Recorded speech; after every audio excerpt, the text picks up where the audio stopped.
Hello welcome back to my channel Abhipriya Telugu vlogs. Please subscribe my channel, share my videos, please support మీ. ఇవాళ గుత్తి వంకాయ fry ఎలా చేయాలో చూద్దాం. కొబ్బరి తీసుకోవాలండి, హాఫ్లో కొంచెం తక్కువ ఇలా ముక్కలుగా చేసుకొని మనం ప్యాన్లో వేయించుకోవాలి.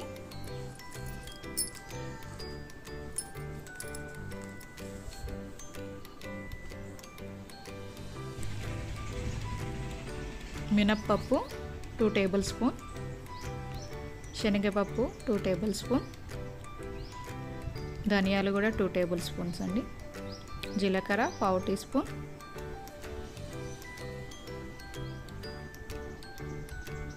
ఇవి కొంచెం వేగాక మిరియాలు కొన్ని ఫ్లేవర్ కోసం కొన్ని వేయాలి. తర్వాత అవి వేగాక అన్నీ మిక్స్ పట్టేసుకోవాలండి. ఒక పెద్ద ఆనియన్ కూడా చిన్న ముక్కలుగా కట్ చేసుకొని జార్లో వేసేసుకోవాలి. కొంచెం కొత్తిమీర, కొంచెం పుదీనా, కొంచెం కరివేపాకు,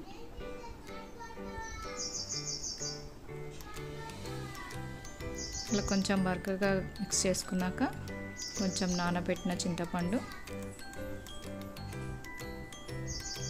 కారం మీకు రుచికి తగ్గట్లు వేసుకోండి, పసుపు కొంచెం,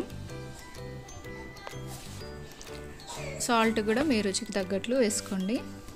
నేనేమో వన్ స్పూన్ వేసి కొంచెం వేసాను. ఇవన్నీ మిక్స్ పట్టేసుకోవాలండి. ఫైన్గా ఈ విధంగా పట్టేసుకోవాలి. 1/2 కేజీ వంకాయలండి, ఈ సైజులో తీసుకుంటే బాగుంటుంది. ఇలా కట్ చేసుకోవాలి. ఇప్పుడు మనం మిక్సీ పట్టుకునేది ఈ విధంగా అన్ని పెట్టేసుకోవాలి. అలా ఇవన్నీ ఫిల్ చేసేసి పెట్టుకోవాలి. ఒక ప్యాన్ పెట్టుకొని 3 టేబుల్ స్పూన్ ఆయిల్ వేసి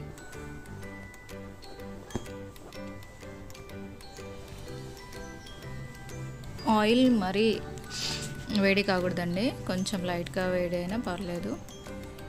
ఇలా మనం ఫిల్ చేసుకున్న వంకాయలను ఆయిల్లో పెట్టేసుకోవాలి. ఈ విధంగా లిడ్ పెట్టేసుకొని 2 మినిట్స్ ఉండాలి.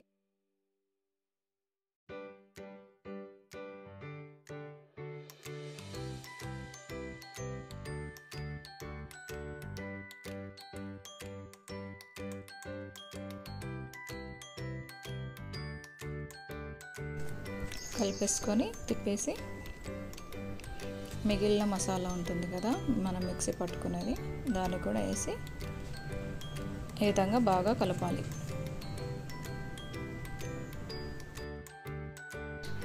కలిపాక ఒక 2 పచ్చిమిర్చీలు అలా పొడవుగా కట్ చేసుకొని చిన్న చిన్నగా, కొంచెం కొత్తిమీర,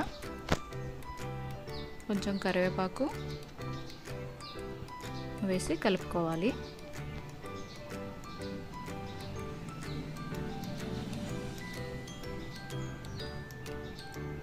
కలిపేసుకొని లిడ్ పెట్టేసుకోవాలి. ఒక 2 మినిట్స్ అయినాక స్టవ్ ఆఫ్ చేసుకోవడమే. అంతే అండి, గుత్తొంకాయ ఫ్రై రెడీ. అలాగే అన్నంలో తినేయచ్చు, లేదంటే సాంబార్ అన్నంలోకి సైడ్ డిష్గా కూడా తినేయచ్చు. మీరు కూడా ట్రై చేసి కామెంట్ చేయండి. Please subscribe my channel, share my videos.